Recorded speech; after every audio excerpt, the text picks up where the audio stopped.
Corinne Chaput-de-Bars, bonjour. Bonjour. Vous venez vous présenter ici votre dernier livre, Naissance d'outre-tombe ou le complexe de Chateaubriand. Alors vous avez publié récemment, aussi aux éditions L'Harmattan, deux livres plutôt conséquents sur les traumatismes de guerre, donc en début 2014. Vous publiez ici un petit ouvrage sur votre propre histoire. Alors comment passe-t-on, très concrètement, des traumatismes de guerre à sa propre histoire? Alors, on passe assez facilement de l'un à l'autre parce qu'en fait, les livres sur les traumas de guerre m'ont autorisé à écrire ce troisième livre. Je vous explique pour quelles raisons.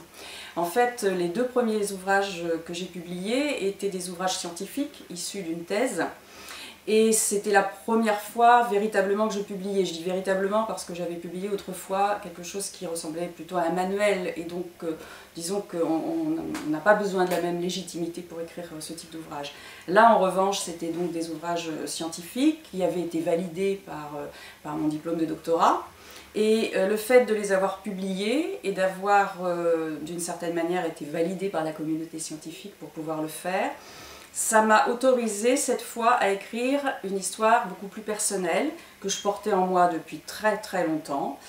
C'est d'ailleurs la raison pour laquelle je l'ai écrit très très vite, en quelques mois, hein, voire oui, quelques mois. J'allais dire quelques semaines, j'exagère un peu. Pourquoi petit livre alors que les autres étaient effectivement des volumes assez importants?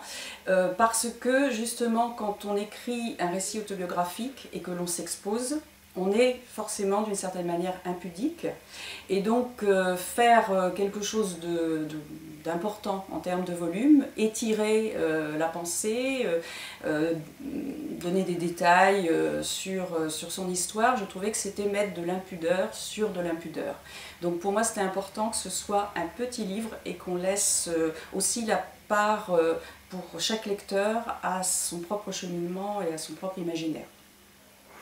Alors le titre, Naissance d'outre-tombe, est un clin d'œil assez clair aux fameuses mémoires d'outre-tombe de Chateaubriand, d'ailleurs le sous-titre est explicite. Pourquoi cette référence? Alors, comme on n'échappe pas complètement à ce qu'on est, c'est un récit autobiographique, certes, mais j'avais quand même besoin d'une certaine forme de caution scientifique, sans doute, donc je suis allée chercher un peu dans la littérature des ouvrages qui traitaient du même sujet que celui dont je parle dans ce livre à travers mon propre récit d'enfance. Et en allant chercher un petit peu des références, je me suis rendu compte que je partageais ce point commun avec Chateaubriand, que je décris dans le livre. Alors je vous rassure, c'est le seul point commun, je ne ferai pas une comparaison plus ample. Évidemment, je n'ai pas la prétention d'être ce grand écrivain, mais nous avons été conçus, nous sommes venus au monde tous les deux à peu près pour les mêmes raisons. Nos parents, je pense, nous ont créés, nous ont permis de venir au monde par rapport à un drame personnel qu'ils avaient vécu, alors peut-être différemment, mais en tout cas qui les a fait frapper de la même manière. Vous faites allusion dans la quatrième de couverture à un secret autour de votre naissance, puis à des non-dits, ce que vous appelez un savoir insu. Quelle est la différence entre ces trois concepts? Alors le secret, tout le monde je pense sait à peu près ce que c'est. En l'occurrence pour moi, c'est donc un événement qui a eu lieu avant ma naissance et que l'on m'a caché pas mal d'années. Dans mon souvenir, je situe à peu près la révélation du secret vers l'âge de 10 ans. Et encore, ce n'est pas une vraie révélation d'un secret, c'est-à-dire que je suppose que ma mère a fait en sorte que je le découvre ce jour-là par moi-même. Je n'en dirai pas plus, je vais laisser une part de mystère. En tout cas, voilà, j'ai découvert cet événement caché, secret, aux alentours de l'âge de 10 ans. Ensuite, je savais ce qu'il en était, mais il y avait dans ma famille des non-dits. Mon père n'en parlait pratiquement jamais. Ma mère éprouvait certainement plus le besoin d'en parler, mais du fait que mon père était, lui, plutôt muré dans le silence, je pense qu'elle ne s'autorisait pas forcément beaucoup à en parler. Et de temps en temps, elle lâchait des bribes qui, pour tout dire, ne me mettaient pas forcément très à l'aise parce que voilà, je sentais la douleur de ma mère et du coup, c'était difficile à supporter. Donc, il y a eu ces non-dits pendant de nombreuses années. Et puis, petit à petit, quand même, les bribes qui me sont parvenues ont commencé à constituer un savoir. Alors pourquoi savoir insu? Là j'emprunte à Martine Lanibel qui a fait la postface de mon livre, parce que c'est un savoir, c'est-à-dire on est au courant de l'événement, mais on n'en fait rien. Et à la limite, il nous encombre. C'est une sorte de dépôt, mais un dépôt au sens du dépôt au fond de la bouteille, quoi. Une espèce de lit. Il est là, on le voit, ce dépôt, et puis on en est embarrassé. Et donc, pour que ça devienne un vrai savoir, et je vais dire un savoir su, même si ça peut paraître étonnant comme formulation, il faut qu'on puisse en faire quelque chose qui soit utile et qui soit un peu travaillé. Alors, puisque vous aimez les mots, pouvez-vous nous expliquer également comment votre histoire et l'écriture sont liées? Comment êtes-vous du coup parvenu dans ce livre à faire la part belle à l'une et à l'autre? Alors, effectivement, le livre, c'est un récit, mais en même temps, c'est un récit d'écriture. C'est une espèce d'écriture sur l'écriture. J'ai voulu d'abord, je vous le disais tout à l'heure, faire un récit court. Donc, je suis allée voir du côté de la définition de la nouvelle. Et j'ai vu que, effectivement, la nouvelle était plutôt un roman court, avec peu de personnages et peu de détails. Donc, c'est la raison pour laquelle j'ai construit mon ouvrage en 5 chapitres. Et ces 5 chapitres correspondent donc aux 5 membres de ma famille, dont moi. Donc c'est le premier rapport avec l'écriture. Et puis j'ai fait un épilogue, et je me suis rendu compte d'ailleurs, en allant chercher du côté de l'étymologie d'épilogue, qu'un épilogue n'était pas un dénouement, contrairement à ce qu'on croit souvent. C'est justement un discours sur le discours, c'est donc une méta-écriture, pour employer un terme un petit peu savant. Et j'ai essayé de montrer dans cet épilogue comment l'écriture m'avait aidée, avait permis de faire un cheminement et du coup d'arriver effectivement à ce que j'appelle maintenant, selon ce néologisme, le savoir su, même si c'est un pléonasme, c'est-à-dire un savoir qui est utile à moi déjà et qui, je l'espère, pourrait être utile à d'autres. Donc en fait, c'est aussi un livre sur l'écriture en même temps, puisqu'il y a de l'autobiographie, il y a un peu de romanesque dans la mesure où il y a des choses qui se sont passées avant ma naissance que j'ai été obligée de reconstituer. Et puis de temps en temps, comme il y a quelques références scientifiques, il y a aussi un côté essai, si l'on peut dire. Et puis en même temps, ça montre que l'écriture permet une forme de résilience.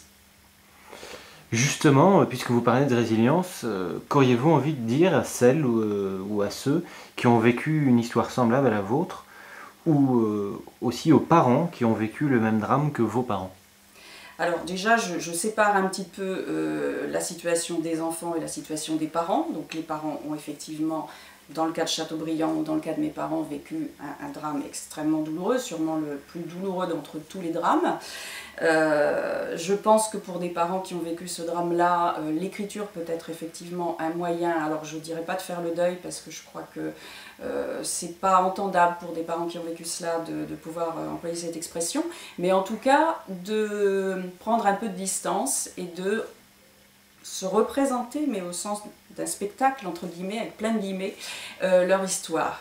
Pour les enfants comme moi qui sont passés après ce deuil, après cette disparition, après cette perte majeure, on n'est pas forcément dans la souffrance, même si j'ai pu lire quand même qu'il y avait des personnes qui avaient vécu la même histoire que moi qui étaient dans la souffrance. Moi, ce n'était pas mon cas, simplement c'était un peu lourd. C'était un secret à porter, un non-dit à porter. C'était la douleur de mes parents qui m'étaient renvoyés, donc par moments c'était un peu lourd et il a fallu que je me construise avec cela et que surtout je me construise finalement en essayant de montrer que je pouvais arriver à supplanter l'absence de l'autre, ce qui n'est jamais possible évidemment, mais quand on est enfant, on essaye toujours voilà, de montrer qu'on est le plus aimable, le plus adorable des enfants. Et donc du coup, l'écriture m'a permis de mieux vivre avec ce petit poids, parce que c'est pas non plus un poids immense, mais en tout cas de le mettre un peu à distance, de servir de tiers. Et j'ai eu une espèce de dialogue en fait entre moi-même et l'écriture qui m'a permis de mettre des mots, ceux que je voulais, les plus précis, les plus justes selon moi, sur mes sentiments, sur mes émotions, sur mon ressenti. Même si là encore il y a de l'impudeur, en même temps le fait de trouver les mots les plus justes permet, je pense, de réduire cette impression d'impudeur. Et j'aurais envie de terminer en disant que c'est vrai que prendre la parole comme je l'ai fait, c'est s'exposer, mais se taire, le risque c'est de s'isoler. Et quand on prend la parole, on peut débattre avec l'autre, alors que quand on se tait, on se débat avec soi-même. Donc j'encourage toutes les personnes qui vivent avec ce genre de situation à choisir un mode d'expression qui leur convient, pas forcément l'écriture, il peut y en avoir beaucoup d'autres, pour essayer justement de mettre de la distance sur les événements et sur leurs ressentis, leurs émotions, leurs relations avec les autres. Je pense que, en règle générale, il peut y avoir des cas contradictoires, mais en règle générale, ça fait énormément de bien.